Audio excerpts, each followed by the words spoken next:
It was a busy Parisian morning. Clavia Mori stood outside the famous café Le Jardin Bleu, a violin case in her left hand. She had come for a meeting with a representative from an international art gallery.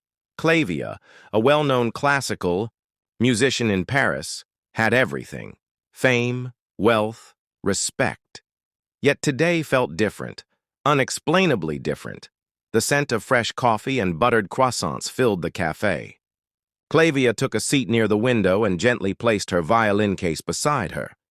As she lowered herself onto the chair, a man across the table reached out to prevent her case from falling. "Ma'am, careful. If this falls, not just the strings, but the soul might break too." His voice was soft, his eyes deep, hair messy, and fingers stained with paint. "Merci," she replied with a small smile. Then she hesitated. "Are you an artist?" "Yes. Elias Dufour is my name." "Clavia Mori. You're a musician?" "I play the violin." They shared a brief silence, then laughed as if some invisible thread had just been tied between them. Something was there, something unspeakable yet deeply felt. When Clavia returned home that evening, she couldn't stop thinking about his eyes. Eloise had given her a small sketch before she left, her portrait, made within seconds, yet strikingly alive.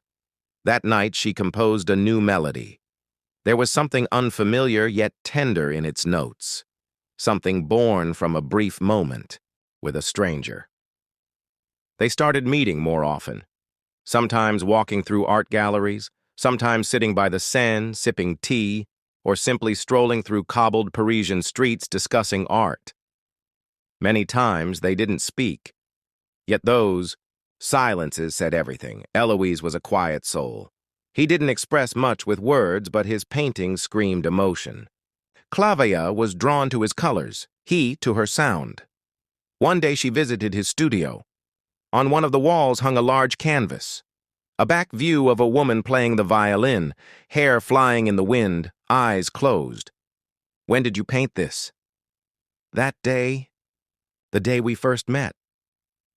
"You didn't see me watching, but I saw every second." She had no reply. Her heartbeat echoed the only response needed. One rainy evening, while walking hand in hand beneath a shared umbrella, she looked into his eyes and asked, "Do you love me?" Eloise's voice trembled with honesty. "If I hadn't, all of this, my art, my breath, would be a lie." They embraced in the rain. A love without declarations now had a name. But beauty often casts shadows. Weeks later, during a gallery event, Clavia overheard a conversation, one that crushed her. Eloise had supposedly used her music to promote and sell his artwork.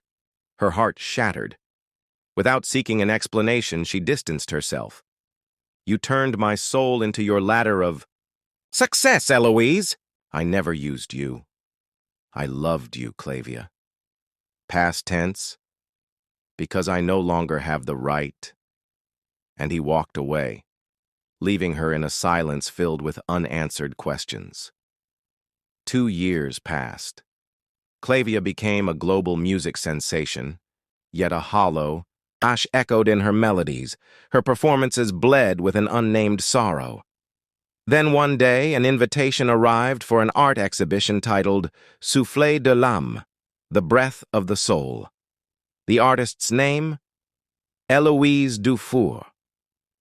Her heart raced. She couldn't stop herself. She entered the gallery to find walls filled with pieces of her smile, her violin, riverbanks, autumn leaves, rainy streets, and then one final painting, its title, Rooh-e-Yaram. She stood frozen, her eyes filled with tears. The strokes, the light, the silence within the canvas, it was her, and it was love. By the Seine, he waited. The river hummed like her violin. "I never tried to sell you, Clavia. I was just trying to keep you alive, through my colors, in my soul." She took his hand. "Then let's color life again. Together, They opened a studio, a place where painting met melody, a place where art breathed love. Parisians began calling it Rooh-e-Yaram, where love doesn't speak, it's felt.